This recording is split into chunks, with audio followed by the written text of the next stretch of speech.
संपूर्ण महाराष्ट्राला हळहळ व्यक्त करायला लावणारी बातमी सध्या समोर आली आहे। कोल्हापूरच्या तेरवडमध्ये उकळत्या दुधाच्या भांड्यात पडून 2 वर्षाच्या चिमुरडीचा मृत्यू झालाय। मंजिरी खोत असं तिचं नाव असून ती जेमतेम 2 वर्षाची होती। मंजिरीची आई तिला जेवण भरवत असताना मंजिरी तिच्या आईसोबत किचनमध्ये पाणी आणायला गेली होती। त्यावेळी उकळत्या दुधाच्या भांड्यामध्ये पडून अवघ्या 2 वर्षाच्या चिमुकलीचा मृत्यू झाला। या घटनेमुळे कोल्हापुरातून हळहळ व्यक्त केली जाते। शिरोळ तालुक्यातील तेरवाड गावातील पाटील मळ्यामध्ये 2 वर्षीय मंजिरी खोत ही चिमुकली उकळत्या दुधात पडल्याची घटना मंगळवारी 24 फेब्रुवारीला घडली होती। दुर्दैवाने त्या चिमुकलीचा उपचारादरम्यान जयसिंगपूर येथील खासगी रुग्णालयात 1 मार्चला मृत्यू झाला।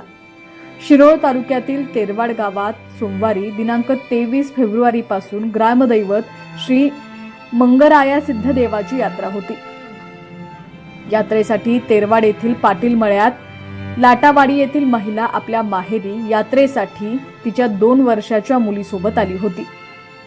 दरम्यान मंगळवारी यात्रेचा नैवेद्य दाखवायचा असल्यामुळे घरातील सर्व मंडळी नैवेद्य करण्याच्या तयारीत होती।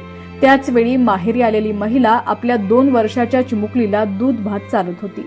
यावेळी पाणी आणण्यासाठी बाळाची आई आतल्या खोलीत गेली असता लहान चिमुकली देखील तिच्या मागे मागे गेली आणि तिथेच उकळत्या दुधात चिमुकली मुलगी पडली।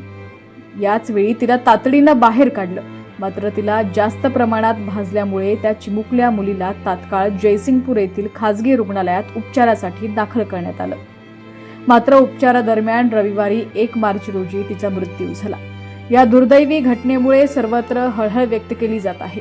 यावेळी तिच्या आईचा आक्रोश हृदय पिळवटून टाकणारा होता।